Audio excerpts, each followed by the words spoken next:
Hello, everyone, and welcome to our special holiday edition of the PASSCast. As usual, I'm Martin, and I'm here with Daniel. Daniel, how are you today? Oh, fantastic, Martin, but you're looking a bit red. Why are you all red and flustered? Ah, just very Click. happy to be here today, and obviously, I'm excited that we're both in casual clothing for our holiday version of the PASSCast, and there's nothing else. Why? What were you thinking happened? That's not because your boy slash man crush on George is going to be on the show today. Maybe a little bit. Just for some context, we were obviously planning and preparing everything behind the scenes with George, and everything is The always a install guy. Yep, and everything's always a fun time when George is around, so we were enjoying ourselves quite a lot while we were doing that. But yeah, no, I am very excited to have him on because he'll be our first, I guess, non-pass leader or ex-pass leader, because he's now graduated and has been working in industry for a fair while now. George will always be one of my past Mm. leaders in my heart because I probably wouldn't have gotten through calculus without him and you and Selena. I mean, I And probably would have gotten through calculus. I probably should have had him for linear algebra, but mm, I didn't know George existed then. yeah, uh, It's because he conflicted with one of Rory's passes, so I mm. I should get think Rory uh, on some. I think he might be a bit conflicted that now you've decided to join us as senior leader since he's left, though. I remember you guys had some vocal words about that. Oh, no, no, we didn't talk about the senior snitch club at all. What are No, you talking? no, no. So that's going to be fantastic. I'm I'm not the insider. I'm not the Mm. mob. No, no, nothing like that. You would never do that, would you? I wouldn't sell my secrets to George. But how now that we are on holidays and exams are done, this is our first episode now that exams are done. How are you feeling, Daniel? Honestly, I've been sick all week. Oh, I've had a really? really annoying cough.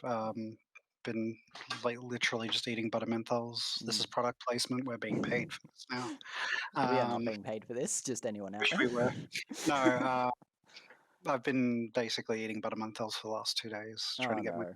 cough to go away, Mm, and I think it has now, so I might I fully plan on going and seeing my grandparents this week and everything, and yeah, no, nothing ooh. because I was sick, so Have you had your COVID test, gotten that stuck up your nose?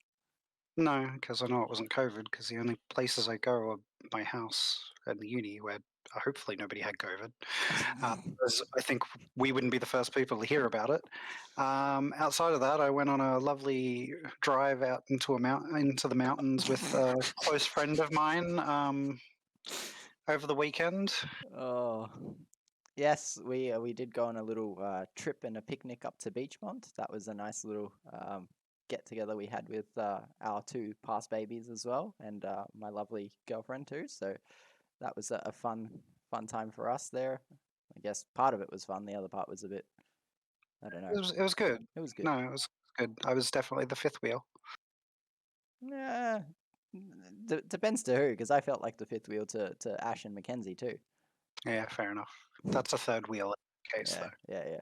Fifth wheel would have been if Ronan and I were also That's anyway. true. That's true. George is jealous now that he didn't get an invite for it. He only didn't get an invite because he lives in Brisbane. Yes, that's true. He wanted him Which to is drive down just to go for a drive with us. yes.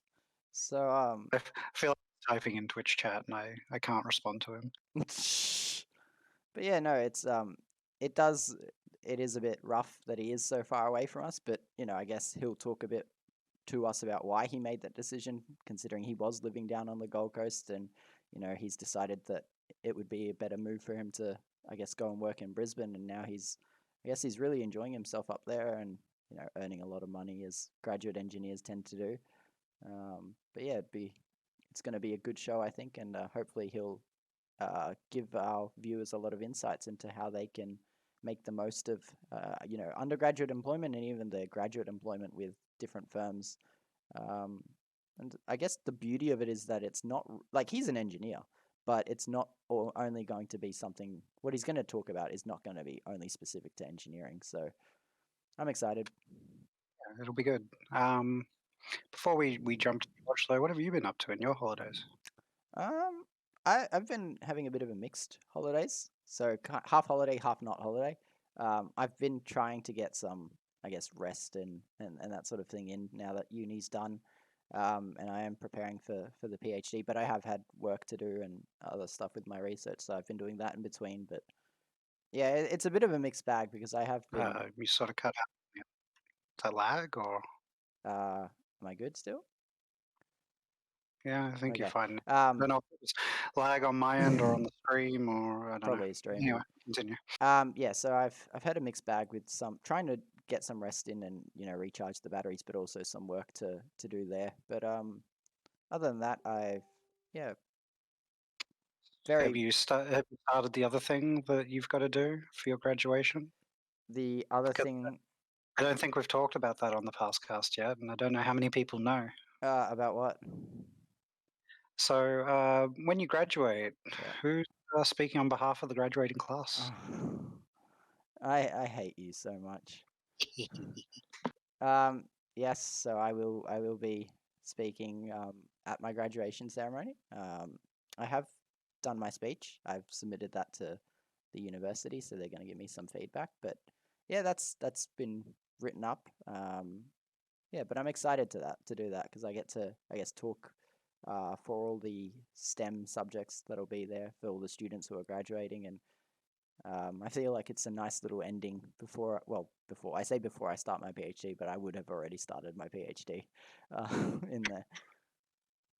And nothing else exciting's happening that day. You and your partner aren't graduating on the same day or anything special like that. You're remembering everything that's just out of my mind at the moment. But yes, no, that's going to be something quite nice for us because she'll be graduating from her business and commerce degree in the morning, and obviously I'll be there with her to celebrate that graduation, and I'll be graduating in the afternoon. So I think her ceremony's at 10 a.m., mine's at 2 p.m. So yeah, it'll be nice for us to be able to share that day together, and I guess close that chapter of university or undergrad university at least. But yeah, no, she's also got a full-time job, so she's well set as You're well. you're proposing at midday, right? Daniel, stop talking. I'm not. That was a joke. I will not be. I know it was, but No, no, I know you know it was, but no, I needed to bait you on it. I know Sorry. I know you know it was a joke, but For our people. viewers, I keep telling him that he should ask on graduation day. That way, it's just graduation proposal, graduation, have the wedding. They're done by the end of the day. It's all But sorted. yeah, let's just like slam on everything into the Just day. just just have it with one day to celebrate, and then you don't have to celebrate the rest of the year. No, no, no, You no, go no. back to being Let's miserable and relaxed. And yeah, back to no, but that's going to be a pretty busy time for me actually because I do have graduation 27th, then 28th I fly out to Mackay, and then 29th, 30th a conference. So it's going to be quite a hectic little period to be honest. yeah, I was going to go to Mackay with you, but I've got that day surgery, so I Yes, won't unlucky. talk about that too much. Nobody wants to hear about my butt. So shall we cut that in our intro segment there and then go on to the main beauty of this show today and the main I can see George smiling already on the side camera. Every time that we give him the nice little like acknowledgement, he just smiles up. But should we move on to introducing our favorite ex-pass leader, George? I mean it. He is one of my favorites, but to say he's the favorite is a lie because I Mm, mean so many great people. But mm. yes, George is the favorite. Why is he the favorite? Well, it's George. Have Oh. you've met the guy, right? Yeah, of course. He's amazing. And this is why we love him so We- much. And this is how we introduce him to everyone.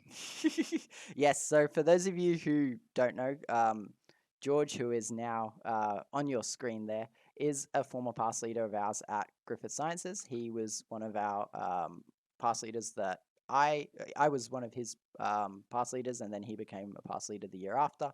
Very Um, inspirational one. You oh, are. was it? But yeah, we've loved He's having doing such George. a poor job that you were like, I could do that easy. But You yes, call. welcome, George. Thanks for making time out of your very busy full-time graduate engineering work schedule to come and speak to us for an hour or so.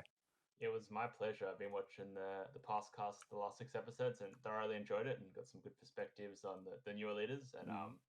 before we start, Daniel, you shouldn't be buttermentos literally candy. You gotta have actual like the like ones that numb your throat. They're the ones you want. The anesthetic numbing. That's that's my diff lamb. That's the one. Lemon and honey diff lamb. Okay. For sure. We'll Buttermint, you're just having lollies, bro. It doesn't count. we'll get Nestle on the line. We'll get whoever makes sure one's on the line. We'll see who wants to sponsor us, and that's who. That's who I'll take next time I get a sore throat. There we go. Well, I needed to air that because that did bother me when you said that. Yeah, I did see the visible cringe in George's face on our little side cam there. So that was paying that much attention to him. So. Yeah. I also appreciate the kind words. How are you doing, George? Keep my ego in check, please. Yeah, good. Life as a grad's pretty fun. No more uni assignments. Always a good positive. How are you guys doing? Yeah, pretty well. I mean, much better that you're here now with us. Congratulations again, Martin, on finishing up your degree. Shame I beat you there, but yes. Sometimes situations can't be handled like that. So good to see you still here, and good luck with your PhD. And Thank you. All right. So, Daniel, would you like to get us started on our interrogation of George? Oh, here we go. Okay. Well, here's my first most important question that he's had about 10 minutes of prep for. And that is, George, you were my math pass leader. Yep. I love math. I have a connection with you guys because of math. Yep. How much math do you actually use in your day-to-day life now? Does Excel count as math? I mean, partially. I mean, we use math. I use math every day because I measure how much coffee to put in my spoon before I put it in my mug, and then how much milk I put in. These are the things I tell people at math, and people still argue with me. So I'm not going to argue that is not math, but that's not the math that I was asking about. Okay, so I use a lot of mathematical concepts every day in my position. To actually say I go down and physically do math is a different thing, but definitely all the concepts as an electrical engineer, especially, or graduate, don't think it's too big of an ego. I use a lot of not calculus, complex numbers, because any other electrical engineering or student will know you deal with a lot of power angles and stuff like that. So that math comes a lot. I don't touch much calculus. Which is a bit of a shame. I love doing derivatives and integrals, but just the skills and the tools of and the concepts, But to say I actually do math is, I'd say mostly it's the concepts, if that makes sense. No, that makes sense.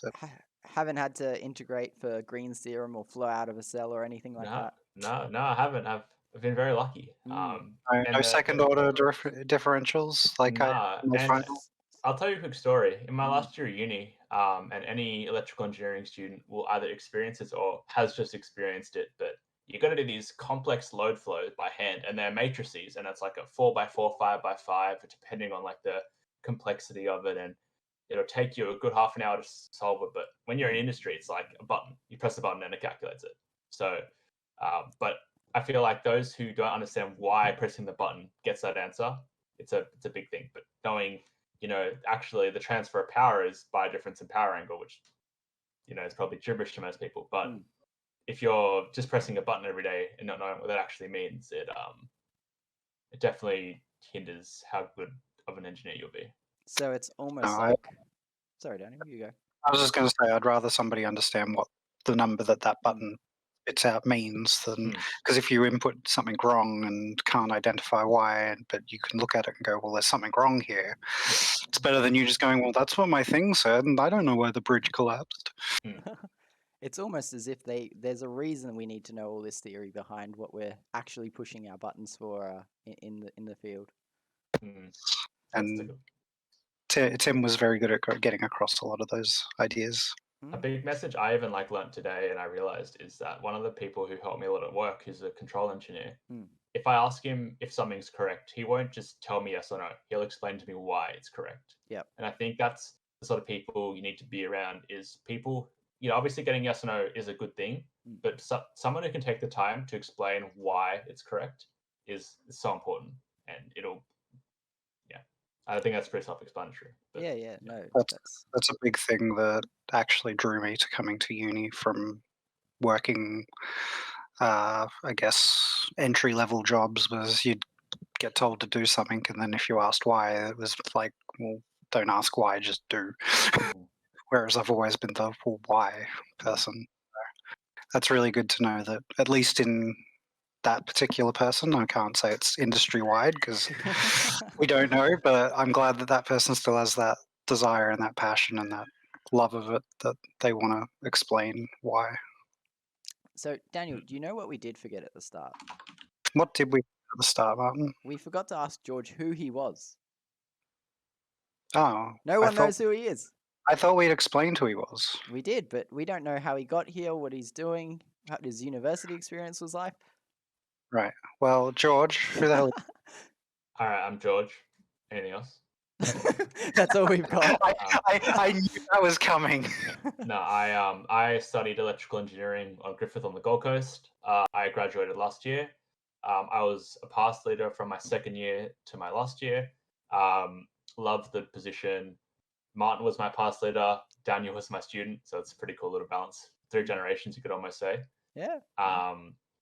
Got a graduate position up in Brisbane. So I moved to Brisbane, I think December. So living life in Brisbane, a lot different to the Gold Coast. Has its positives and benefits. Depends on what you like, I guess. But loving life. There's not too much else to know about me. Yeah, George is a very simple, and I say this in the nicest form of the word, but he's a very simple person, and that's what we love about him. He takes pleasure out of anything that he can get his hands on. So it's good. He's quite a humble person, and we love him for that. No, you guys boost my ego a bit too much, so that humbleness does go away. What was that, but Daniel? George, I just said it explains why he likes you so much, Martin. He likes things simple and yes, and basic. Have you still got your hat, George? Because you were known across campus for your hat, I think. Oh yes, we need to see the hat. He's got it right there. There we go. Excellent. You're so lucky that was in this room. That was perfect. This could have been anywhere in the apartment. It could have been. Well, yes. Could have been.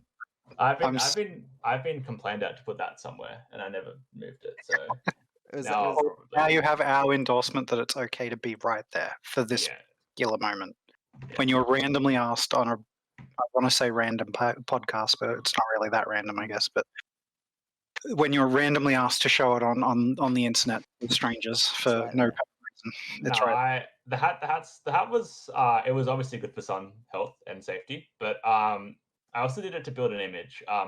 When you're a PASS leader, and okay, don't laugh at me for that. No, when you're a PASS leader and you have a lot of these first years coming, it's good to be recognizable, because I remember especially when I started, you can be a bit shy, a bit daunting, and having someone that you know is confident that will want to talk to you, and you can see them around the campus and be familiar, is a good thing. And I so many people would come up and say hi, or hey George, how's it going? And like, I reckon from a distance, they could know it's me. They're coming up and seeing me. They're gonna think about talking to me. And I think that's sort of another reason why I did it. And people, I got a couple of times people making fun of me, but didn't really bother me.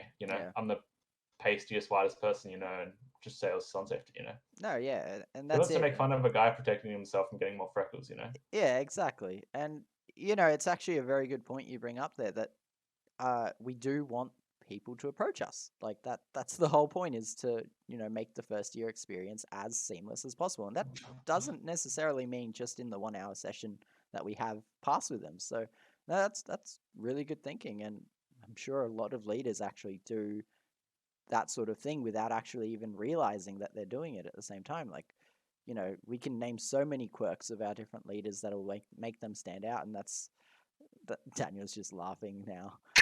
Sorry, I'm just laughing because the first thing that came to my mind was Emily and her puns. Well, there we go. So we've just got a range of different things. So that's a really cool insight that I hadn't particularly thought of myself. So now I'm going to be thinking about it every time I see another PASS leader around campus.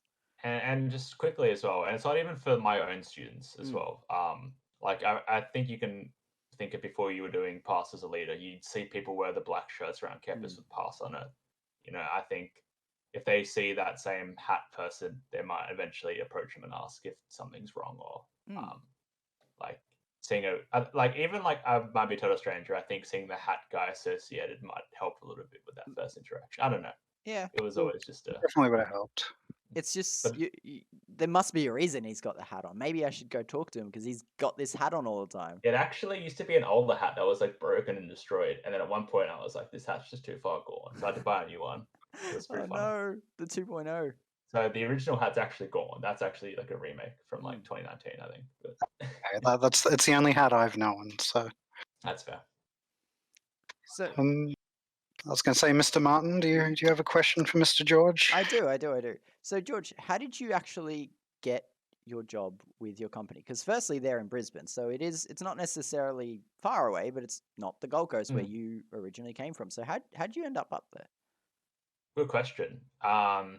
So obviously when you're in your last year of uni, one of your first priorities you should be thinking about what to do after it, whether it's more study, time off, getting a job.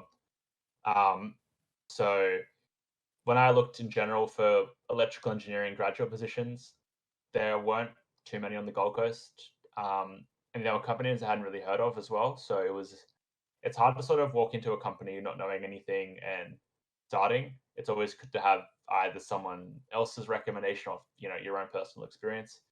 So I'd gone through tons of interview processes and I had a job lined up, but I wasn't like over the moon about it. And then my good friend, also a former PASS leader, Rory, he told me about a company he had worked at as an undergrad who was looking for a graduate electrical engineer. And I remember talking to him previously about the company and heard good things about it. It was a really social environment, great people, and so he told me directly that they were looking for someone and asking him for recommendations. So I said, "Yeah, sure, I'm interested." I went up. I first had a video interview. It went really well. They set me up. I drove up, had a face-to-face thing, and they were pretty happy with me as a person and had the offer. So like it was more of a connection space sort of position. And when it comes to a small sort of consultancy like that, where they have the fancy grad program and application set up, you're not really competing with X hundred graduates from the state. It's more like who you know. And so, I imagine if that was a position, yeah, it was. No. Sorry. No, I said it the wrong way around. It's not what you know, it's who you know. Exactly. And if that was a position which would have been advertised, across LinkedIn, websites, blah, blah, blah, you can imagine a couple hundred applicants that probably wouldn't have, had the opportunity. But since I knew Rory knew someone at the company before to get a position. Now I'm in the stage where, my current employer is looking for graduates next year. So, if I know someone who I feel is a good fit for the company or they show a keen interest in doing, the type of work we're into, that sort of same sort of olive tree branch can be sort of gifted to the next sort of and that's what I like as well. It's sort of a tight knit. Everyone sort of someone who's new isn't just totally new. They sort of know someone through somewhere. Yeah. But I was very fortunate to get that position through that means. There you go, Martin. If that PhD thing falls through, you've got a backup plan now. Well, the GPA is a multidiscipline, so there's if you're interested in civil, mechanical, process, electrical. I've always got any position for you, Martin, if you want. Oh, Daniel's just trying to kick me out of university now. He's fed up with No, I'm just saying, if the PhD thing falls apart, you've got a backup plan. Like I suppose so it's always good to have a backup plan. it is. Otherwise, It is. like me, 34 and back at uni. But it does. Well, that's never too old to go to uni. No, don't be harsh on yourself, Daniel. No. That's my job. It's my job to be harsh on myself. It does sound like you were stressing something there that's important, George, about students should start networking as soon as possible. What do you? He did say the L word as well, but if it comes up again, I'm not having any of it. The the LinkedIn, is that the word?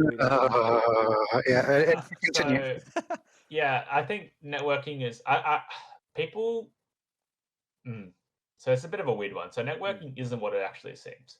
People think networking is going to events, talking to people, getting business cards, contacts, blah, blah, blah. And obviously an aspect is of that, but networking is just, in a general term, knowing people who in the future can potentially, offer you an opportunity, exchange of information, etc. So a networking opportunity is just legitimately talking to people in your year, talking to people in your uni, talking to someone on the street.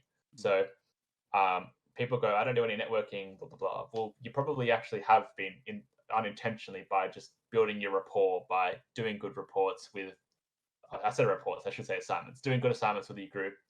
And, you know, that is, it's obviously something people think they fail at when they first start, but I feel people are always sort of networking in that sense. And obviously going to those events does help. And, you know, that's sort of, I'm not trying to discourage that, but I don't think you should judge how good of a networker you are on those sort of events and how well they go.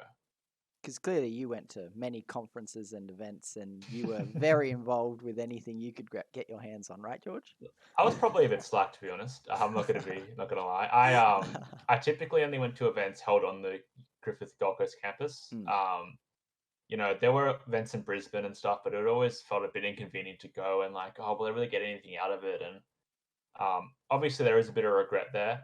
But like I said, if you do feel that regret, just know that you are networking every day. You go to uni, you talk to people, lecturers, etc. But there are like a good stepping stone if you do want to get into that sort of stuff is just engineers, young engineers, Australia, Queensland. Like they're just hosting events left, right, and center. They could be webinars, they could be in-person things. But yeah, if it, as long as you can get to at least one proper fancy one, I'd say is a good goal per year. But they're not Like required. that proper fancy one. Quick story, side note. I remember when I was doing my last year of PASS, and I was like, hey, everyone, one of my years of PASS, I was like, yeah, there's this cool event coming up. You know, it's an engineering night on the Griffith Gold Coast campus. You guys should come. It's tonight or like whatever night. And all these first years showed up, and I was so happy, but they're all like in casual, some of them in casual clothing and stuff, and jumpers and hoodies. And I was like, I probably should have Invited said it these was people. like business casual or something, but like it is on me a little bit. But I'm like, it's one of the things we have to, the skills we have to, I guess, instill in students is how to network properly and how to maintain a positive image. Yeah, so that obviously they're only in their first year, so I think a lot of the industry reps weren't too upset or anything. Like it was just more of a could have been avoided sort of situation, but I'm sure people who will all Hindsight's fucking laugh for 2020, that. man. Yeah, exactly. And it was still a good night anyway. You did also touch on in that you know people are networking just sort of passively by doing assignments in groups and things like that, whether it be a group assignment or just you talking to the people around you while doing assignments. But if you can relate, I guess, any of it, because you know one of the things they keep, I guess, saying at uni is, you know, we keep giving you these group projects because you're going to be working in teams in the future and blah blah blah. Like, how has that experience and how has that time doing group assignments helped prepare you for the real world, George? Oh well, you know, obviously everyone will have a kick and a scream when they're told it's a random group assignment that they can't be with their duo or quartet or whatever of people they trust. But you know, when you first go into a job and you get assigned to a project, you're not going to pick every project member from each discipline. It's a set based on the resources of the company, etc. So you can't just have a hissy fit until you find the exact team you want. And obviously, when you're in uni, it's a bit more like, you know, you're with the same cohort, so you want to do things. But I think those group assignments, and I think even especially towards the later parts of my degree, there was a course in my last semester of actual classes where it was random group assignments, and it was chaos because, you know, we hadn't experienced something like that since I was like second or first year, and it was actually probably the best in terms of learning because it'd been such a long time of us having the same groups just to have like this total you know, just total, I can't think of the right expression, but just random chaos.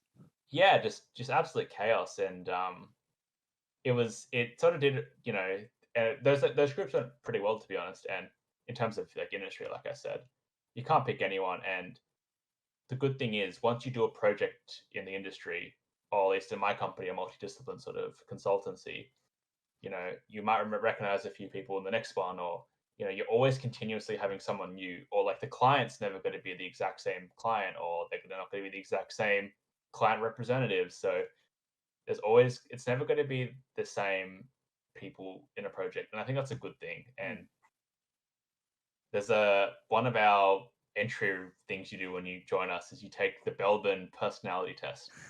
And if anyone's aware of what that is, it sort of determines what type of worker you are. So there's like 3 different types. It's like social, company worker, and something else to do with like resourcing or something. But like pretty much the best teams are built up on people with different attributes. And I feel like that's only explored when you allow for that sort of unknown collaborative resourcing. Yeah. So take-home message from that is learn to love working in your group projects and group assignments because you're going to need it. Well, no, my counter to that is you don't need to learn to love it, but you need to learn to deal with it because it's going to keep happening. I think deal with it, but I think the best way to say deal with it is learn how to learn from it, and like how to grow from it is the best way. Not like Even if you come out of and go, well, that entire group was awful, at least understand why you thought they were awful. Or if you go through a really good group, be like, these people were really good for these reasons. So I want to try and hopefully get people like that. So quickly, this is treat every bad opportunity at university as a future experience you can say in an interview. So what I mean by that is if you do have a horrible group and you're in that situation, think about, all right, if I'm a couple years time talking in my interview, what's the time you had issues with the group at university? Or, you can pinpoint that and you can say, I recognize there was tensions in this group, and take up that sort of project manager role in that group. So you can come through later on and in those interviews having it, because the interviewers are going to know when you start spewing absolute crap at them. It's very obvious when you start twitching a bit and taking a bit longer to think, and it's very easy to spot a lie. So if you do have a negative experience, treat it as just like obviously you can tell the proper people and say these people didn't do anything, but just go through and take that like lead role, show that you tried to get these people, show that the managerial project management, and it's always going to be a positive because you can use it as an experience to talk about. Everything in life seems to be an experience at times, doesn't it? Oh wow, who would have thought? I was just, as you were saying it, that sort of crossed my mind, and then I was like, that sounds really profound, but it's not. And I just sort of touch one more thing on it. So like I had an interview question about safety, and like name a time you implemented something safe or acted safe, and I couldn't think of anything, so I pretty much gave a bad answer, and wasn't necessarily lying, but like it was just not a good example and it didn't fit. And I tried to sort of force it to fit, and then I remember thinking, damn, like I went bad, and for my next interview or like one of the later interview, I had a similar question.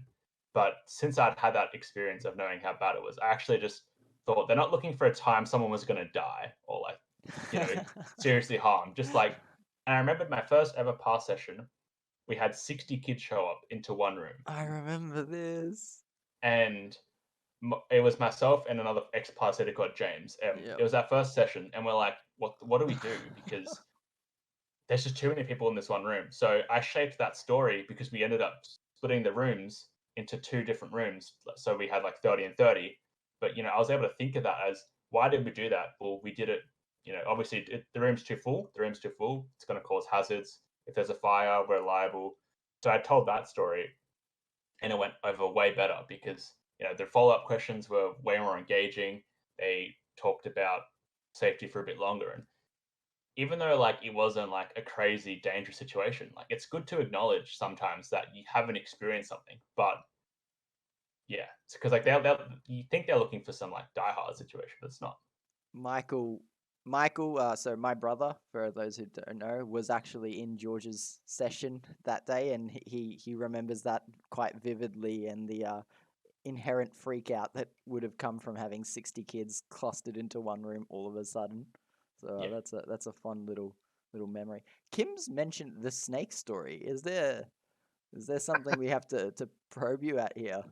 Oh, she's just bringing up the how I said that there was like bland, terrible story where I remember there was a time when I was like a young teen, and there was like, well, there were kids at my house, and parents were having a party, and there was like a snake. So I like got him away from the snake, and like that was the story.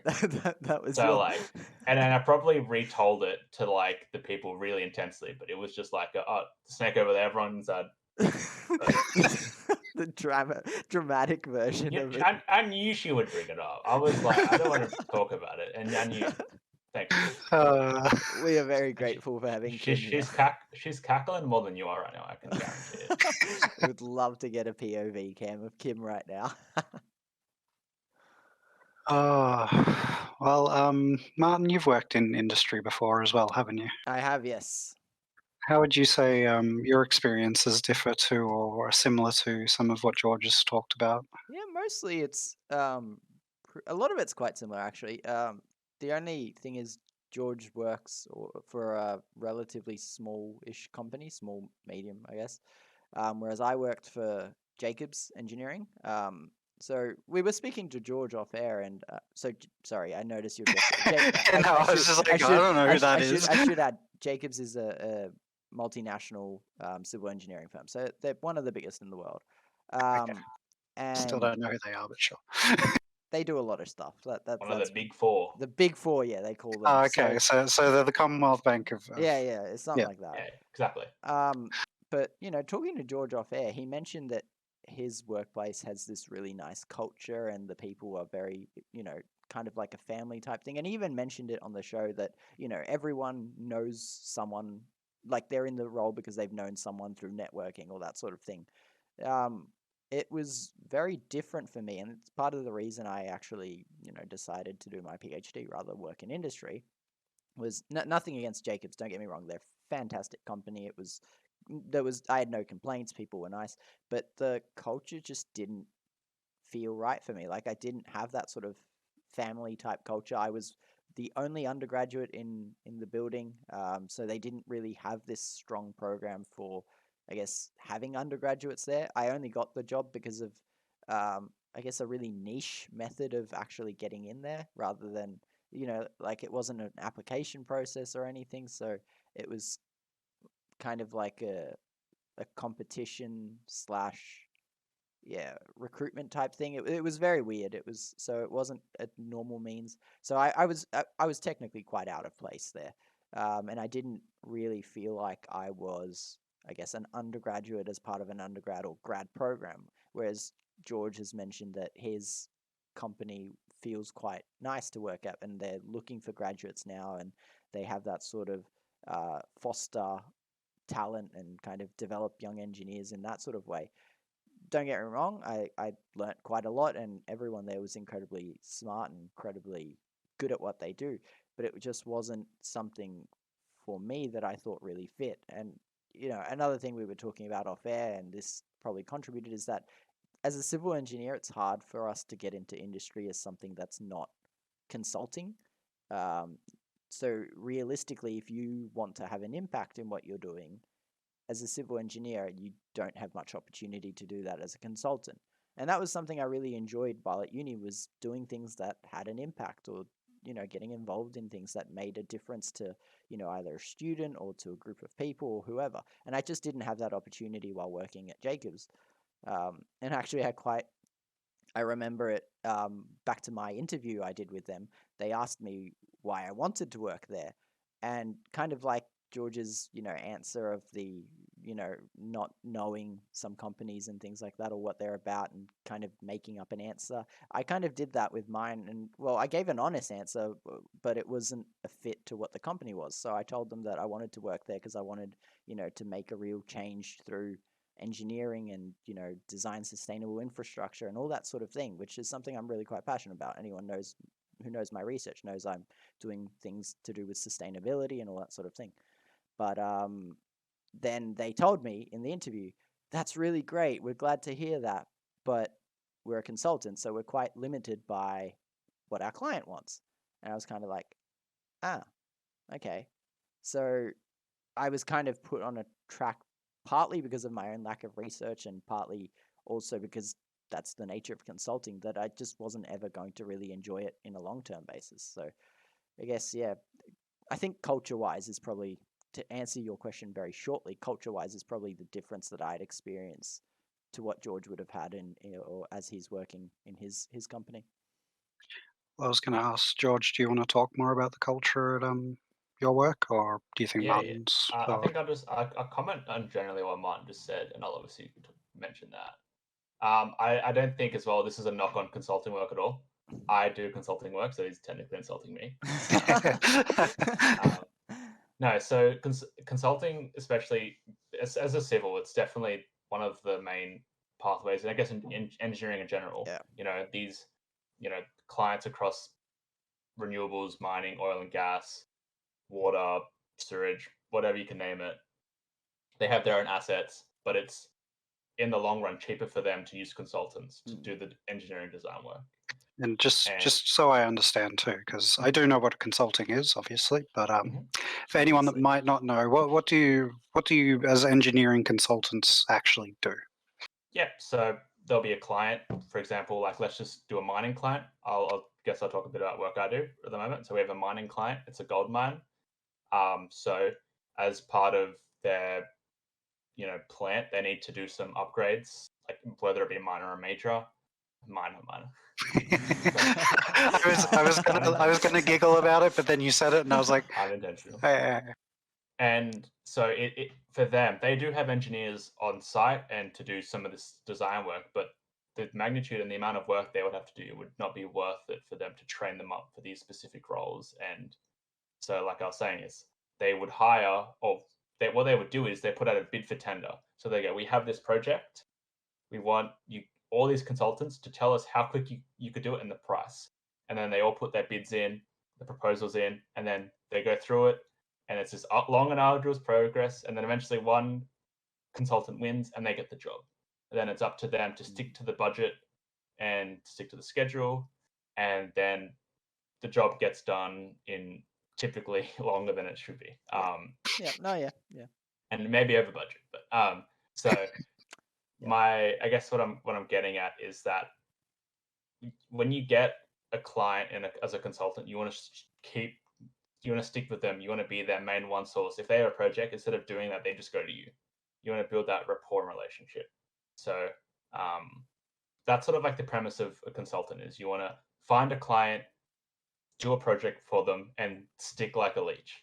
And like you want to stay on that. Money. You want the money to keep coming in, and if you can avoid the competition and just keep the same people, then why wouldn't you?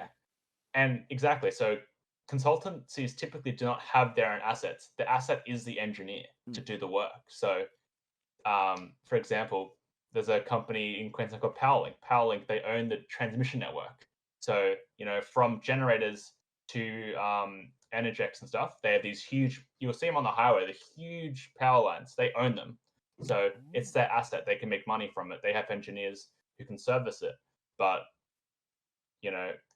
as Martin was like saying, the consult, like, I guess what I'm trying to really say is that for you to have control of that asset and build things on top of it and implement stuff, it's way easier to be on the client side of like the up and coming. We want to install this first. We can help you install it. And like as a consultant, you get the work given to you. You don't create work. That's it. So about the culture of GPA, since it is sort of dependent on how well we function as a consultant, it's a very tight knit. Everyone's super social. It's all about growth. If we can get as many graduates coming up training the way we want them to be engineers, and it's just good for us because we can then offer something that other consultants can't. And it's since day one. I got accepted at this place. They invited me to their Christmas party before I even started. Good fun. Got to meet everyone, social, and just I've worked in other teams where it's just really antisocial and you don't really talk to people very much or go out for lunches. But this place is like Friday lunch every Friday. Each grad picks a place each week and you go out for lunch. We have a barbecue once a month, and it's just like this environment where like they put a bit more. I'm going to call it overheads, like which is just sort of money that's sort of spent on the company, not to. It's just unnecessary costs almost, but overheads to which to keep the people and the atmosphere good and the environment. So Well, that's one thing, at least in my work experience too, that has been somewhat lacking when working in entry-level jobs is because they know you're replaceable, they treat you that way. Whereas, it's nice to hear that in industries where they are looking for specialized people, that there is actually a lot of not just care for you as a person, but for everyone that's coming in and wanting to not just keep them engaged in the work, but keep them engaged with what's going on and with each other. So And I quickly just add, there's also probably a stark difference as well between a company like Jacobs, which is the top four, where they're just like, there was a company that I was going to work at, and there was a Facebook page. And this company wasn't just engineering, but it was pretty big. And there was like 700 grads in Australia that year. My God. So like, you're such a tiny like little frog. Yeah. And even in those sort of big four companies, you know, you're part of you're a smaller sort of fish. Whereas I'm in a small company consultant. Like we do pretty minor jobs in terms of the grand scheme of things.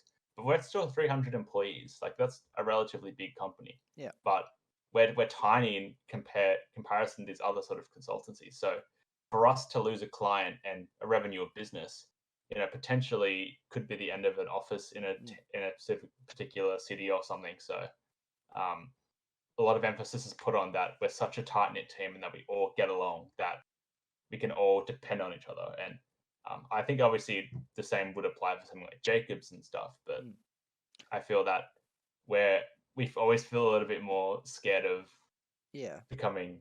I mean, I fully agree. Like, because there was never a risk that our office would close or anything like that. Like, the company had multi-billion-dollar projects. If you lose a client, it bloody sucks because that's a lot of money you lose. But like, there wasn't anyone there fearing like, oh, if we lose this,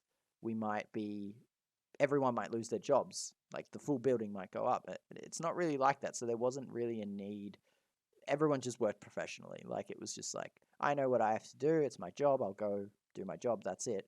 There wasn't that sort of thing of, oh, we need to look out for each other or else we might not have a job tomorrow, which is something I get the sense that you guys really have to take care of. So, like, I probably have exaggerated a little bit. I do feel very safe in my role, and I don't think No, no one's saying like I just there's want a to mention risk. that. Yes. But you know, it does. You do have to be have that in the back of your mind when you are delivering something or documents or drawings. That like the reputation of the business is probably one of the most important factors to consider. Especially as a small business, you want clients and people to look at you like, hey, that's a trustworthy business. That's someone we can go to. Like that's how you build the business into something that can be bigger than itself. So exactly. You look and like our office as well in Brisbane since I started is grown immensely. Like we're pretty much out of desks at this point. And when I started, it was sort of like you have 10 desks to choose from. You know, go pick the one you want. You can move around as much as you want. Yeah. So it's like we're getting to a point where we have to sort of either try and find more desks or like find a new place to work. You know, in terms of like office space. You know. Yeah. Well, that's where. Have you guys got much of the work from home kind of thing going on? We do, but at GPA, it's sort of like it's a privilege too. So like you can obviously do it if you're sick or if like you have family, but everyone at the company will tell you we actually prefer working in the office because we're more productive. That's the whole environment. Is we always want to be chatting, doing stuff together. That's understandable. So if you like that, contact me and I might get you a job. We were talking to George off air, and he did say he'll give us a little plug for his company GPA. So any electricals out actually no anyone out there because they are multidisciplinary. Yeah, we're looking for all discipline, undergrad, grad, start immediate if you want thing. You know, so contact me on LinkedIn or if you find another way to contact me. This is where Martin plugs your LinkedIn in the chat. Yeah, I might have to let me get it up while you ask him the next question. I'll plug George's LinkedIn for everyone. Well, the question that just came to my mind that when we were talking there was, of all the things you've been talking about and everything, how did your experience as a PASS leader help you prepare for your role that you're currently in? Good question. So I blindsided him. No, I knew this would be a question because PASSCast, talk about PASS. So I think that PASS, because I would use PASS as a good sort of in all or pretty much every interview. I would always talk about PASS and how, you know, running sessions, being a leader, you know, obviously shows leadership skills. Like we had a work experience kid in the office this week. You know, I got a couple comments from people, you know, saying, commending me on how well I was dealing with him, you know, showing him stuff, and you know that just comes from my experience as a PASS leader, and you know, it sort of, you know, that's sort of, I'd say that would be the main thing, is showing that maturity and being able to take those leadership sort of stuff positions, and showing the new next generation how to move forward. But even, you know, stuff from like time management and like flexibility, and you know, things aren't always going to pan out the way you want them to, so you got to be able to adapt on the fly really quickly. Or you know, communicating, you know, if you're talking to someone like a client, like from past, you know, I know when I can tell when someone in the back is disengaged. I can tell when I'm engaged. I can tell when, you know, what I'm doing works, what it isn't. And the same thing applies in industry. Sometimes you can be talking to someone and it's very obvious that they're not listening or engaged. So being able, like those sort Oh of my like, God. I would call that a soft skill almost, where you No, can sort of definitely. recognize engagement, and sort of, yeah, that's sort of what I feel being a pass leader brings the most of. Do you ever use your facilitation skills rather than teaching to help new trainees? Do Uh we ever go that far? Facilitation. I like. Was it in past you don't have to ask leading questions, or you should ask leading questions? I forget. Yes, in PASS we have the leading / prompting questions. Yeah, I do that a lot. Jackie's probably watching this thinking, "Oh, we didn't do a good enough I job." always used to, in my evaluations, get not enough or too much, and I just couldn't remember what it was. So I definitely use those sort of skills to like help people find the solution themselves. Like, because like I said, like a while back, if you can find someone to explain why something is correct, not just a yes or no, it helps a lot. So, I tried to use that approach a lot for that student, especially. No, that's good.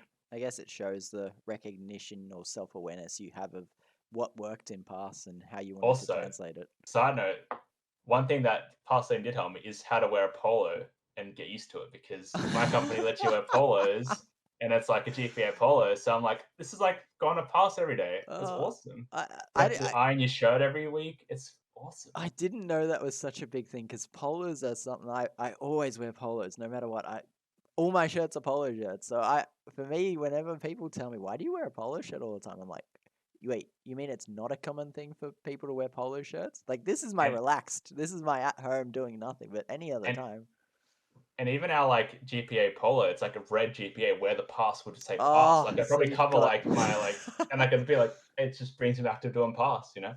Well, we've got the white now instead. So instead of the red logo which I've still got the old shirt for, but now we've got the white logo. So we've got a bit of an evolution in our pass I shirt. had a quick thing in chat saying I'm not wearing a polo shirt. Today was casual Fridays. Get with the times. No, I think he was talking to me because I say I wear them all the time, and then today I'm wearing a sushi shirt.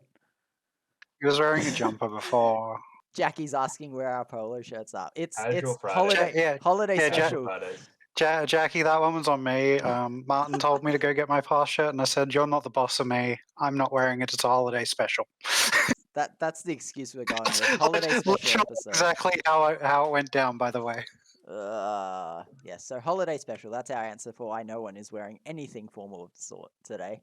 But yeah, no, I mean, I'm glad you've gotten used to wearing the polo shirts now. We've got another one converted into the army there.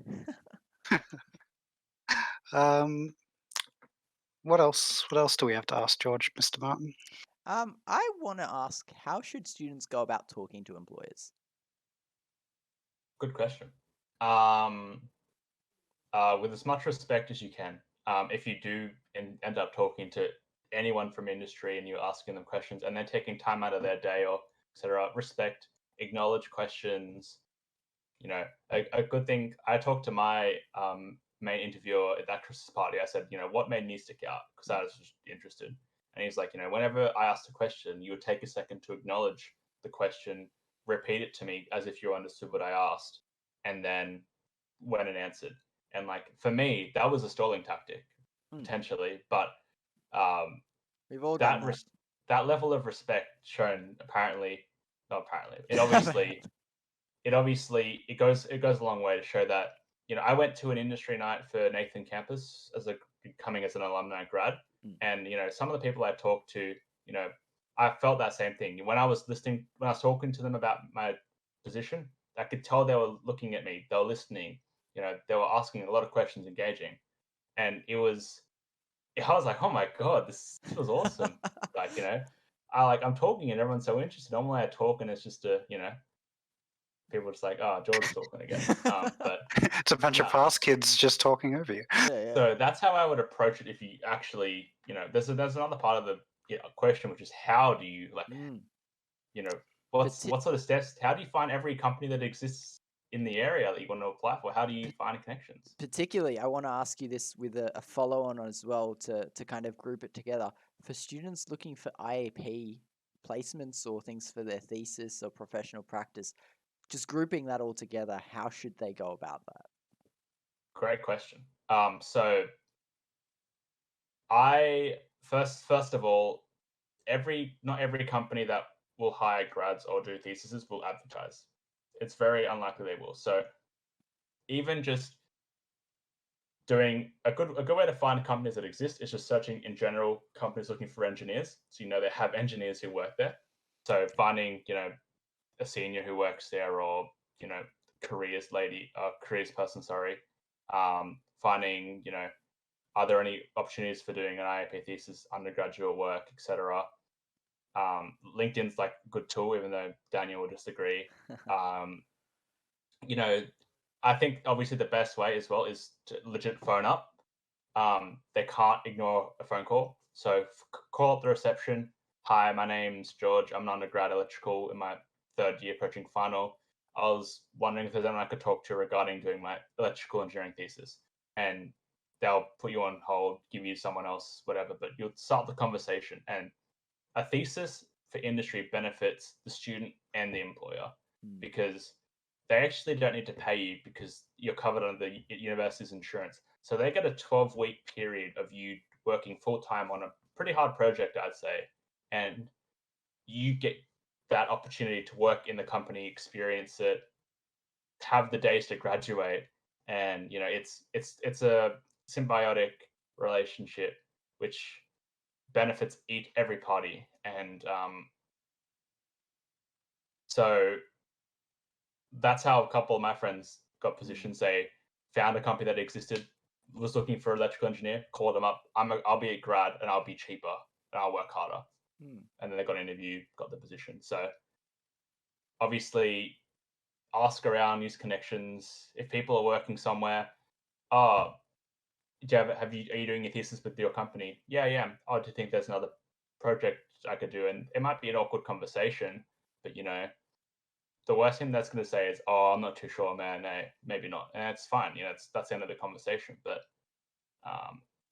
and as well, if you're ever stressed as well with the IAP and you're getting to the final time, and you haven't got a thesis, and when that whole break between semesters happen, they actually do offer quite a few theses industry placements. I'd say, like they try to play it off as you need to find one, and otherwise it's the end of the world. But I did notice quite a few that were industry placements for sure. And so that aspect, I wouldn't rely on it, but they do exist and they are competitive as well. So yeah. That's pretty good. So then, how much importance do you place on things like cover letters, resumes, and that sort of thing?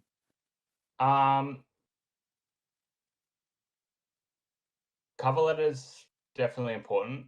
I'd say it's a bit more important than a resume. A resume just needs to be a good summary of you that showcases experiences, education, referees mainly. So I think a clean looking resume is good. I used the same resume since my first year of uni. I just sort of developed it using, you know, I think those courses that Simon would run, or those what are they called again? The employability. Employability stuff. I'd say like over the times, just developing my resume through those and have a clean looking resume which clearly shows anything. It's not like too hard to look at, or it's succinct as well. And then your cover letter needs to be, another one of those assignments is writing a cover letter. I use the same structure in that. I just adjusted it a little bit. I have a folder on my computer right now where every graduate position I applied for, I tailored both to them. Now, tailoring it might be a couple word changes, might be a couple paragraph changes, but tailoring each, you should have a set template, which is a good one, and then know the position you're applying for. So if I was applying for a position in the power field, I would change, I'm interested in a career in power from interested in a career in consulting. You want to make it look like you want to show that the cover letter was written for that position, and your resume shows that you're suited for a position in there. Now, a resume, sometimes you can't really change, but what you can change is like that career objective at the top where you're like, hi, my name's George. My aspiration is to be this. You can't tailor some experience to fit other experience, but an engineering position will always help to find another engineering position. So it's great. I think I've said the emphasis more on the cover letter, but definitely a resume can get you overlooked if you're not careful. That's a good point. Oh yes. Anything to add to that, Mr. Former admin / HR worker person? Oh, look, I mean, it is one thing to take note of, and that is that if you're applying for a job, somebody else has probably also applied for it. And whether you're competitive or not, you've got to be able to sell yourself, and you've got to be able to sell that on a A4 piece of white paper with black ink, which can sometimes be very boring. I've also had applications and resumes handed in, and they were pink and fluffy, and that just made me go, wow, you're way too much energy for this. Like, if you're willing to put this much energy into this, you don't really want to be working in a call center. Like, so what George is saying is right there. Like I personally, when I was looking, because it was entry-level call center that I was looking for, if they had a whole cover letter written, I probably wouldn't have wanted to interview them, because they were too prepared for the job, if that made sense. Like, that was me personally, and that was just what my boss was going off. But like we went through a hiring agency and everything. We just got everyone that applied to come in, basically, to see if that was the job for them. But some people were coming in with these giant expectations and trying to sell themselves and asking me all these questions. I'm like, dude, it's a job answering the phone. Like, so like. So to add on that, like, remember what you put on each resume. Like, that's why I said I have like every copy of one that I did, because if I write something like I want to do this, and then I go into the interview and they're like, you mentioned this, and you sit there just going, what did I do? So you can review what you submitted before you went in, so you know exactly what you need to talk about. I had an experience similar to that this week. I was calling some places and they were asking me about what it was I was actually asking for. I'm like, I've called like 5 different places about this thing. Can you just remind me which ones you guys have? And it's like, and even for me, I'm sitting there going, this does not reflect well on me at all. Because do you want to particularly mention what these things are, or is this something you're keeping hush-hush for the moment? That's something between you and I still at the moment. Okay, that's fair enough. So George, in terms of resumes, how much do you think is okay to fluff up your resume and make it a bit not exaggerated, but polished, I should say? I actually didn't do much fluffing on my resume. I tried to keep it honest in terms of, I've Sorry. What is wrong with you? Anyway, I'll let him just laugh in the background. Yeah. I'll explain to both of you off air, because I can't do it on air. But I can't have another one of those incidents. I kept it pretty honest. I said, this is where I work, this is the team I was in, this is the roles I did, this is the work I did. One thing I actually regret not doing was having a portfolio of work. and attaching that to a resume or a cover letter saying, these are my old positions. This is the kind of work I did. And like, obviously with permission of old employees, redacting some information if needed. This is what I did. Could it probably down to me not thinking, me knowing these portfolios exist and just not putting extra time in. But I think something like that where you can show, like, for example, I know some places will look at your resume and they'll go, oh, whatever, throw it away. But if they look at your resume and then like turn over and see that you've got these projects and like you can see, oh, they've actually done a bit of work, and they're going through it. It'll easily get you a step up above other people. And I think that's a better way of fluffing it up or like, making it look nice, is to just show those experiences. And like, and if you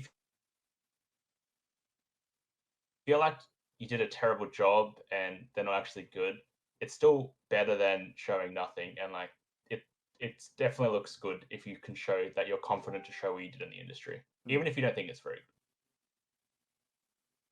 Sorry, I was off Are having we my back? giggle. Yeah, I'm back. Sorry. I didn't hear any of what George just said, so I'm going to let you follow on from that because I was too busy laughing to myself.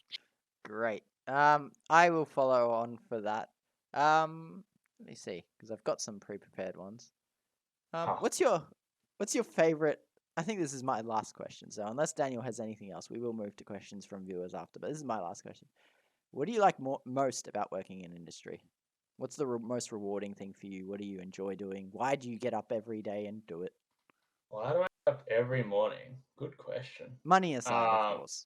He's just as an aside, Martin, he's doing that thing where he's either stalling, like as soon as he's mentioned it, I've noticed every single time after we've asked him a question, he's gone, that's a good question, and then sort of repeated it back, and I'm like, oh, he's got such an attention to detail. No, he's fucking stalling. No, I'm giving you the respect you deserve, Dan. Well played, sir, well played. Anyway, sorry. What have I enjoyed? So I personally have just enjoyed, the wide range of projects, and like, no project in consulting is the same twice. So, you might work on a project for a month and a half, and then, you start the next project while I start the other one. And, it's super satisfying when you're there and you've issued all the signed documents. Someone just left Discord. Yeah, what just happened with Discord? Oh, that was the recording bot. That's fine. Yeah. Okay, we'll continue. Yeah, and I think I just said about, so like, and you start a new project, and you've just finished another one, and it's so satisfying seeing all those drawings go out, and then you hear from the guys on site about the commissioning and how it's going well, and then you get positive feedback. And I think that aspect of my current position where it's super satisfying when now recording. We really needed that live, Martin. Super satisfying to have that you start, finish, and end, and then hearing direct feedback from the client, that you guys did a good job, thank you for coming in a crunch to fix this up for us, or we know you guys have worked hard, thank you. And sometimes even you don't get thanked. It's a thankless job at times, and that's fine.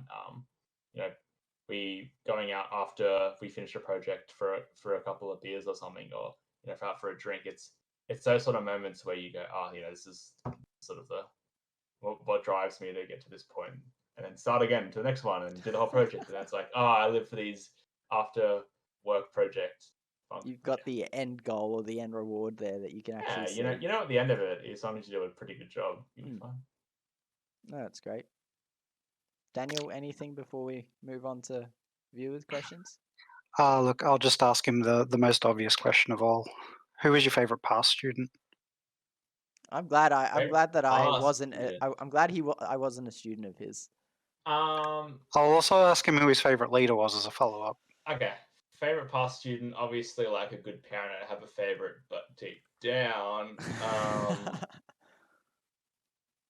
like there was someone in my first, because I don't want to say people that I'm going to say a name that isn't like. Even I forget the name, to be honest. Actually, I think I do remember the name. But so much for a favorite. They were my favorite because they challenged me. I'm a competitive person, and this PASS student was just so ridiculously smart. My first year of doing PASS, and it was in calculus, and I could tell they weren't as engaged because the questions probably weren't the tippity top of the course. It was sort of low to mid, sort of high, not high, but like range of questions, and I was like, you come back next week, and I'll put questions just for you on there, like super hard ones, and I love that relationship for a couple of weeks. And I remember one week I made these really hard questions. I was so excited, and she didn't show up. No. And everyone's like, "What's this question?" And I'm like, "Nah, it's just Not a for question. you. It's not even in the scope of the course. It was just me having this rivalry with the student." So I enjoyed that. But each Sorry, you finish. year, that's the main reason I enjoyed PASS so much, was just the social aspect. Going in, like I might seem like this monotone, come in, We look have like I heard don't like this many look like I times. just sit at the front just doing my job. But like I loved, going through, and when I was a PASS student, looking like, man, that's a cool job. You get to see the first years every year, and like be someone who's just like not known, but like the kids will, not the kids, the students will sort of go, oh, I that's call George, them the that's kids. George. And it's a bit weird to call them kids, but that's why it didn't feel right. Most of them are your age, so it's a bit weirder when you call them kids, but they're all kids to me.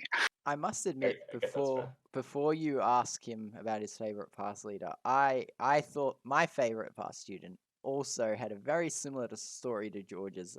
Very challenging, always challenged me. Was very smart, always up there. Was perfect, absolutely phenomenal. I don't know if anyone can guess who that would have been, but that's I mean, leave Kaylee out of this. No, not Kaylee. If it is my guilty admission, because he's graduated, there's no one else that gets hurt from this, but it was actually George, because he was my first PASS student, really. He was in my first trimester of taking PASS as a leader. I was a mentee before, and then first trimester taking it, I had 6 students, and George was the quietest one there, but always challenged me, and it was always really good to have him there. So was phenomenal. Great learning experience. I think it's a pretty common theme. There's always someone in your first year of PASS when you're a bit nervous and you think you're doing a shit job that challenges you and sort of like sparks you a little bit. And I think it's a memorable experience. And I'd say if PASS leaders typically would have to choose, there might be someone in their first year. But obviously as you go through, like Daniel, your whole cohort was amazing. I couldn't pick a favorite out of any of you because you're all just my favorite. And sadly, the year after was COVID and it was online, so it was a lot harder to develop a relationship with the students. But I still remembered most of the names, and I probably didn't grow as close because of that. But no, but I know that you, Daniel, your students, they're still talking to you daily from your first year, and like you probably would say they're your favorite, and like when you're a couple years down the line thinking back on it, And that's the thing, like you have that first year favorite, like but you love all your students. Like all my students are my favorite, really, and every year it's great to have new students, and that's why we don't really favorite anyone. Everyone's the favorite, but there's some that just spark something in you, like you did for me, and like that student did for you, George. Look, I just wanted to hear George say it was me, so I'm out. I'm done. You're done. Daniel, That's it for you. You're my favorite PASS mentee I've had. I was about to say, you haven't had any others, have you? I was actually going to ask you that to begin with, and I'm like, no, that's too obvious that I want him to say me. I mean, Daniel, I loved having you. Don't worry. You don't need to worry about it. I honestly wish I'd had you in linear algebra. Not saying that Martin and Selena did a bad job, but after having you in calculus, I'm like, man, I really should have been at his passes as well, because what I didn't get from Selena and Martin, you kind of filled in the rest, so it was really good. I mean, Georgia is also quite a well-liked PASS leader. We have had a few instances that we know of, of crushes developing on him as a PASS leader. He's quite likable. But you were half of them, Martin. So no. Me aside. All right. So my favorite PASS leader, who was that? I'd say my favorite PASS leader. What were you saying? I didn't want to interrupt you. No. You go. Wasn't important. No, you go. I'll actually answer it if you want me to. Yeah, I'm happy pass for you it to up. answer it. Okay. Let's spill the tea on the PASSCast. I'd say in terms of me being a leader, I tried to model myself off you, Martin. The way you sort of did pass was the way I that's how I envisioned myself. And when I was talking to Jackie, it's what I was saying. It's like, I love the way Martin does his sessions. He's the kind of guy I want to emulate, where it's sort of, it's not too content like printout based. It's just a large discussion. There's questions. It's on the board. It's, it's sort of how maths I think fits in the past. But I understand that other, courses might do better with printouts and, picture matching and memory, whatever. But I think pure math, your sort of style. And I didn't get too many pass leaders across my time. Kat was always pretty good as well. We developed a good rapport. Yeah, there weren't too many other pass leaders I got to experience it, but I got to experience you twice, I believe. So I'd say that I was under, definitely you, Martin. Love that. Well, I mean, it is a trickle-down effect, because and Jackie can vouch for this too, when I went for my interview, I'm like, I want to be a pass leader like Martin and George were. So if George was modelling off you, then I've been modelling off you and George. You're like the ultimate pass leader. Like the next cohort will be like, oh, I want a pass lead like Daniel, and then we'll all be like, well, we won't hire them. Oh dear. But that's the vibe I've always tried to bring to my past sessions, is like, how did you guys make me feel? How can I make my students feel that way? So yeah. What are the comments got for us, Martin? The Twitch viewers. Nothing yet, but we will open it up. So anyone and everyone, we've got this really unique opportunity here where we've got George. So he is a graduate in industry. Please, any questions about anything, doesn't necessarily have to be engineering related. He's a genius in everything. So just in general, if any graduate work or anything like that, please type your questions. We'll be happy to ask them to him, because he's got a wealth of knowledge behind him. The guy is phenomenal in every way. Too kind. Not me saying Martin and Daniel, says Mackenzie. Oh dear, I don't like this trickle down effect that we've started. I guess I have a question for you, Martin. Oh no. Ha. Oh no. So you see yourself obviously doing a PhD, Yep. and that's going to take time. Mm. Do you see, like, how long do you see yourself doing PASS before it's legitimately you're already an academic and you have to be lecturing? Like how long, how realistically long do you have left as a PASS leader? I don't think he wants to cut that umbilical cord. I'm not gonna lie. No, I'm happy to keep doing PASS as long as Jackie is happy to have me keep doing PASS, to be honest. Like, if I go into academia and I'm postdoc within the uni and Jackie still says it's fine, like, I don't think, but if I'm postdoc, so that'll be 3 years time, I don't think Jackie will be okay with me doing PASS then, because then I'm too far removed from, but maybe as like some different form of work, but we'll see. Like, even volunteering or things like that, PASS always. You can be the PASSistant. The PASSistant. You can just run the PASScast eternally. Yeah, that's it. I mean, like, nothing's set in stone, but I'm more than happy to stay a part of PASS in some way or another for as long as I can. I mean, every year is always fun for me. I enjoy from start to finish. I enjoy training new leaders. I enjoy interacting with them. I enjoy facilitating students. Shush. So yeah, everything about it for me is great, and it hasn't gotten boring or stale or anything. So for me, I'm happy to keep doing that as long as I can. You enjoy the drive up to Nathan for training? Yes. Jackie said Martin will get snapped up by engineering, but they will have to fight me. I like that, Jackie. I very much do like that. We do have a question, actually, from Jackie. She asks, do you miss being a student, George? I miss being a student because Jackie isn't my boss anymore.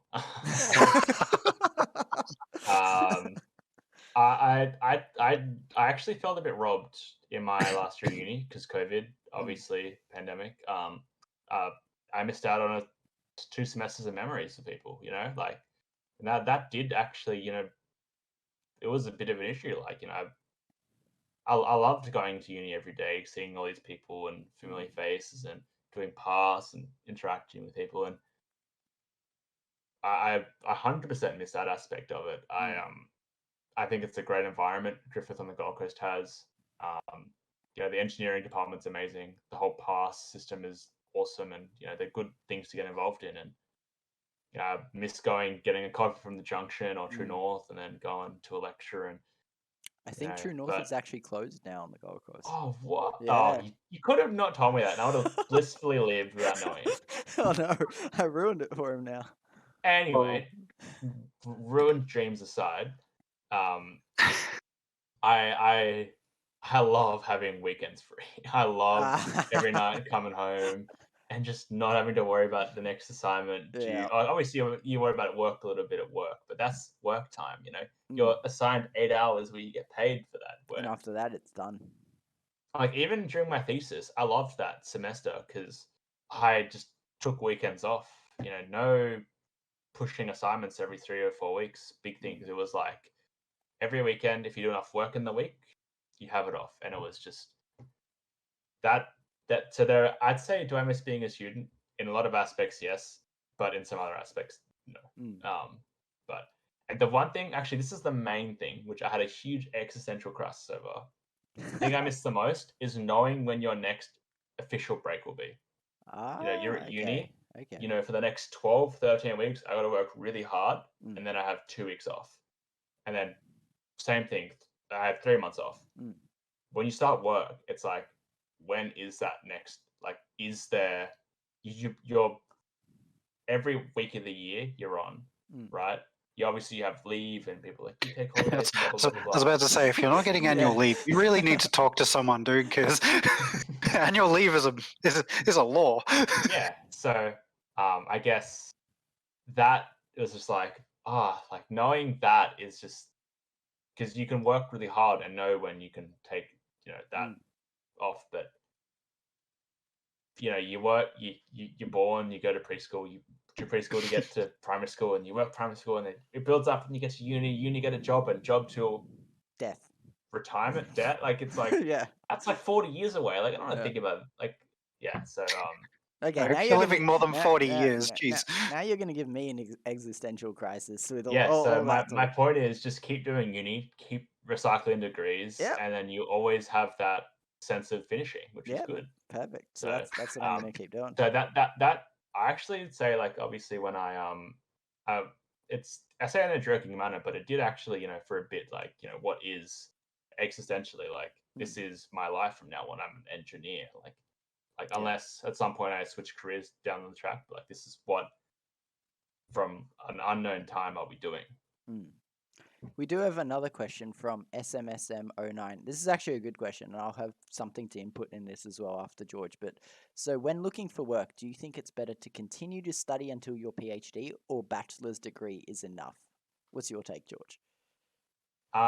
So it depends on where you want to work, because I know I've had an international student who's a Chinese. We had discussions about this, and he's doing his master's at the moment at UQ, I think, because he told me that where he wants to work in China, you have to have a postgraduate degree, otherwise you won't get a job. Like it's like the minimum, because there's just so many bachelor they've graduated, it's just oversaturated. Australia isn't like that at the moment. So in terms of, do you think it's best to continue studying? I don't think if your goal is to work in the industry, a bachelor should be enough, and it will be enough. That's all you really need.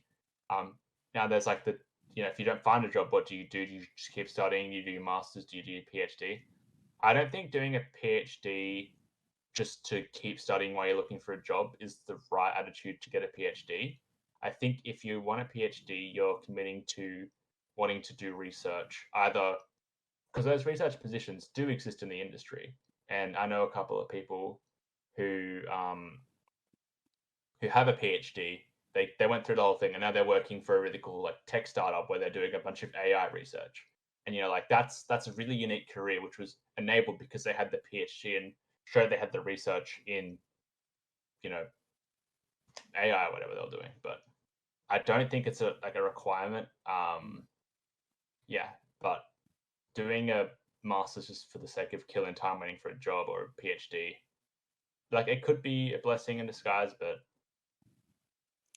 yeah, I've got it's an interesting one, I think, because so particularly internationally, I can speak for South America at least. Masters is very very needed. In South America, Asia, those are countries I'm confident I can say that they need it. Um, but there's a difference, I guess, and here's where you have to be a bit specific between a master's and a PhD. It's not all just like postgraduate study. There is a big difference. When you do a master's, you're getting extra skills from your industry that you can specialize in. So your master's will give you, for example, if you're a civil engineer, you might do a master's in project management. So that'll give you something extra skills within your industry that are going to be beneficial. So if you're looking to go into industry, I'd strongly recommend. And as George said, in Australia, bachelor's are right. Like you don't need anything more than a bachelor's because we don't have a saturated market. So even SMSM, you've said that you're in IT and majoring in networking and security.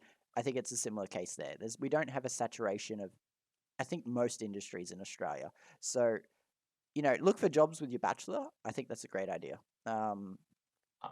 Just Yeah. sorry, quickly to interrupt. If Yeah. you're doing IT network security and stuff, I know that there's an IBM security on the Gold Coast, which has, in the past hired a lot of Griffith undergrads, and so I would definitely look into gaining connections through there. That's always a good place. I think Holly Pierce, Holly something works there. She went to one of the industry nights. So that's always like there's options like that.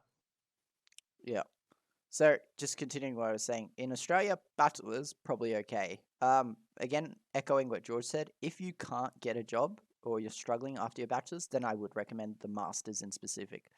The PhD, particularly in Australia, is a little different because yes, you can set yourself up for those unique research jobs, but there are also drawbacks in the sense that you become very specialized in one particular thing and you become very specialized in researching and analyzing that one particular thing.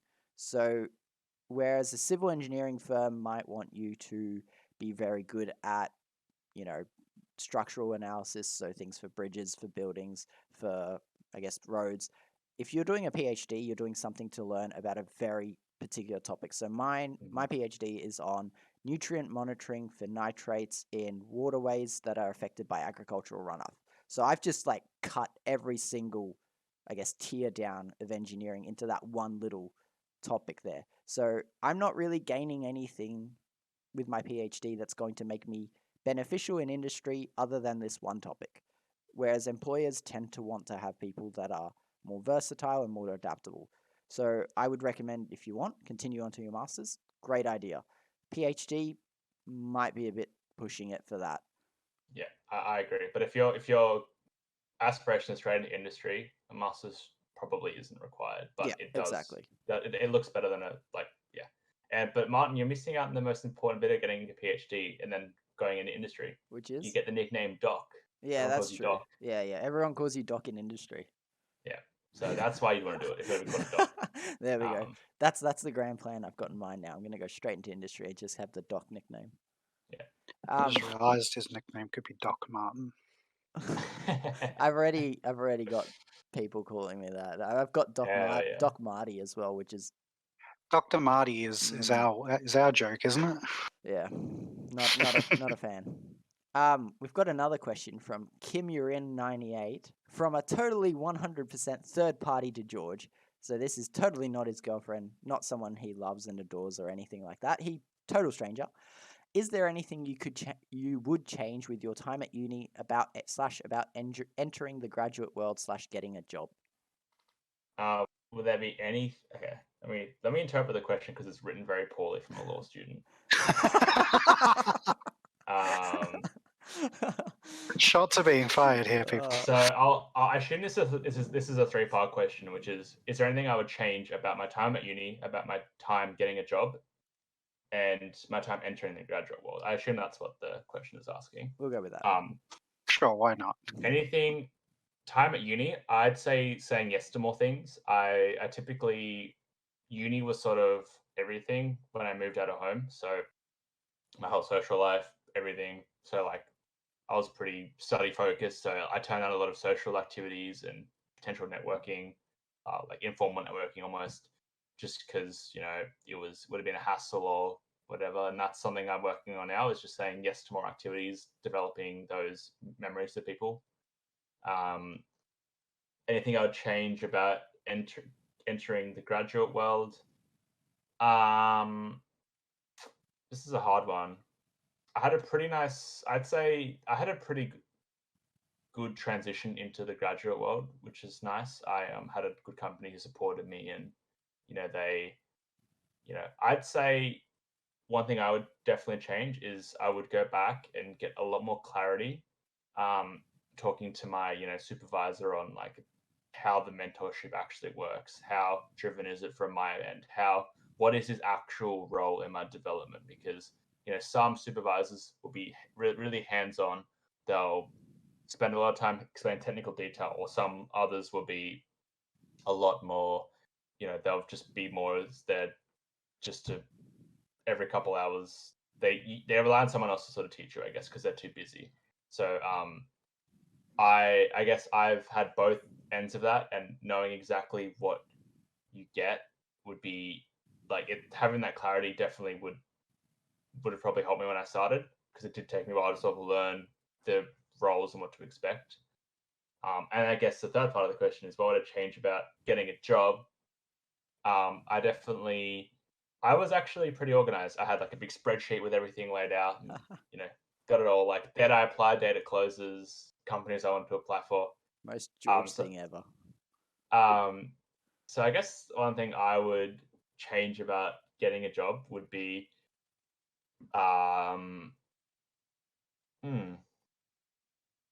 I'd say more about the interview process. I'd say I'm a pretty good interviewer, but there are times where I can tend to fluff a bit and lose track of where the direction is. So, training myself, talking to my partner, talking to other people, ensuring that I can stay a bit concise and stop fluffing, because I think it gets to a point when I start to realize that I've been talking for too long. Even in this whole thing, I've done it. Like I've been like, I've talked too long, I'm gonna shut Oh up. no. That's the whole point. You're meant to talk Yeah, more. you're Yeah, meant to be the one talking. Yeah, I get that, but like I think that's something I needed to work on a bit, was I would just talk too much, thinking I needed to keep talking to fill the space to make myself sound smarter, whereas they're not truly looking for that, I guess. So thank you for the question, Humor in 98. So SMSM asks again, when I'm listening to this live, I keep hearing making connections, or as George said, he knows IBM security hires, and it would be good to make connections with them. What does making connections actually mean? Do we call the company and ask them what they are looking for when hiring? That's a you've hit the nail on the head. I'm saying it like it's the easiest thing in the world, and everyone should know. And you're right. It's not like that. So that is a valid thing what you just said. Calling them up and introducing yourself. I've heard that you guys have previously in the past looked at getting Griffith students in. I'd love to just have a chat with someone about the work you do. I think that's one big thing, especially if you want to call up, or like out of the blue when you meet someone, like you're trying to initiate something, is you don't ask for a job and like if they're hiring, you want to talk to someone about information and like just have a general interest in what they do, and just want to like, I'd like to meet up with someone just to have a chat about you know what they do, and then in that conversation you can maybe bring up potential opportunities, or say you're really interested and that's a career you might want to go into, or at that direction, I guess. But I made that connection through an industry night. Like I met this Holly, I think it's Holly Pierce or Holly Hunt or something. I met her, I was talking to her, she said she was from IBM security, so that was really cool. We had a good chat. Then I realized that she would know my friend Rusty. Rusty is an old pass leader as well. Really, really cool guy. And I remember him saying he worked at IBM. I was like, "Oh, do you know Rusty?"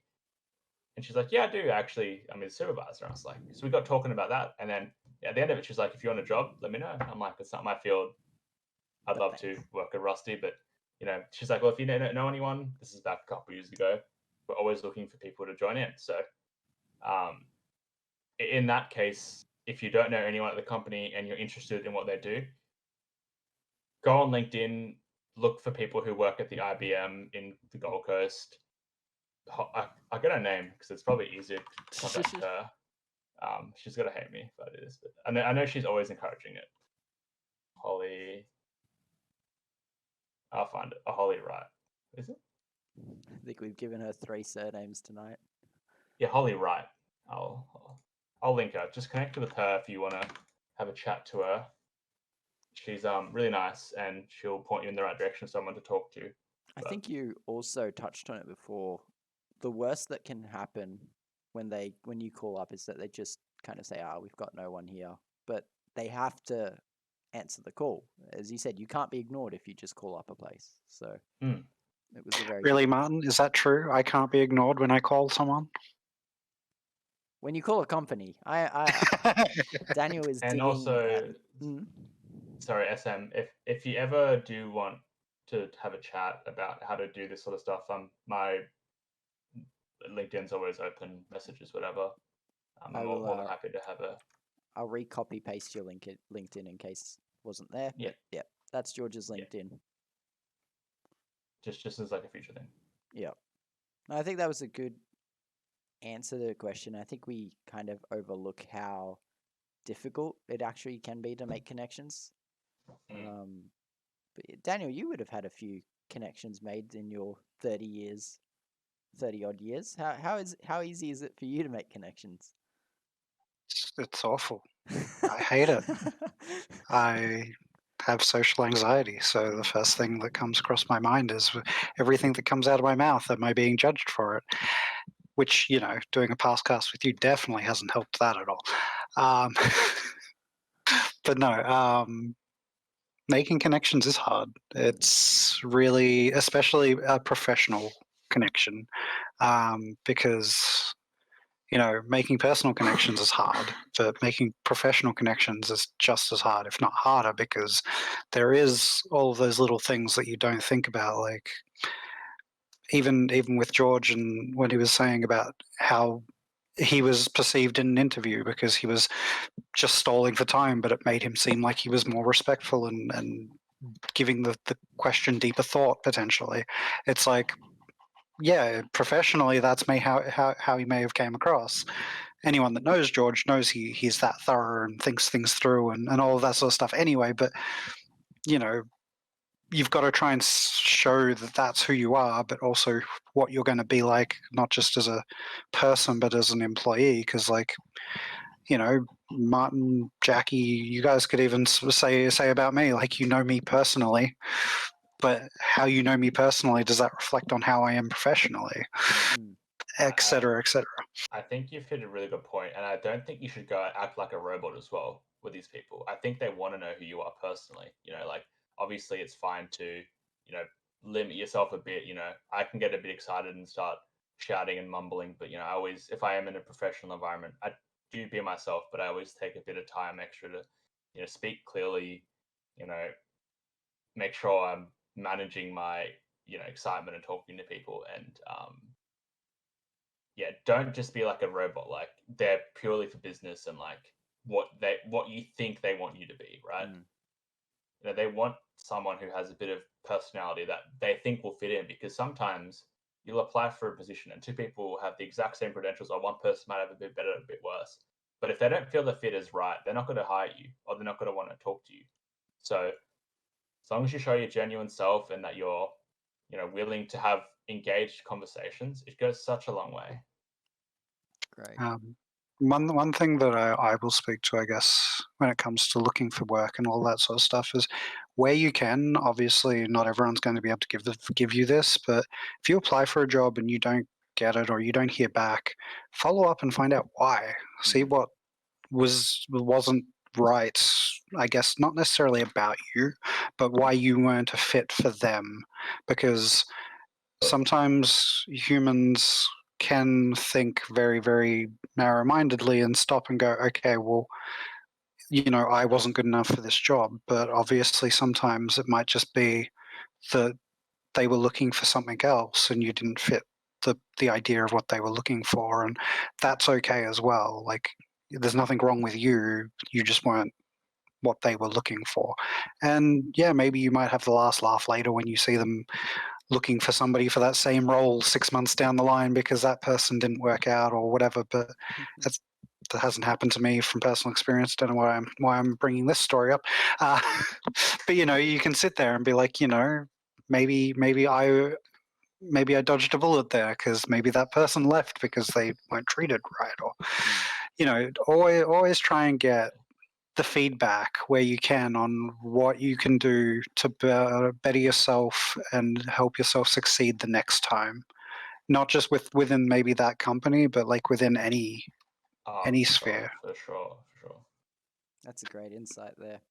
Okay, so we are running out of time here, and it is a Friday night, and George is probably ready for his beers. So I think we'll call it there. George, thank you so much. Making me sound like an alcoholic, them on. You're an alcohol in this house. You're an He's an engineer at Aussie. the end of a Friday, end of a work week. What else would you be doing? I would. I don't know. Well, I was going to say that was my last final question for George, and that is, when are we playing games again? Now. I'm going to bed. The PASSCast chat for Among Us with all the past. Hell yeah, dude. No, I'm always like every night I'm free. Fair enough. Thank you so much, George, for coming on. It's been a pleasure to pick your brain and get all your smart, intelligent graduate engineering knowledge. Thank you, Martin, and thank you as well, Daniel. You guys run a really good show here. As soon as it was announced, I was like, if they don't get me on in the first 2 episodes, I'm not going. But obviously had more important people to.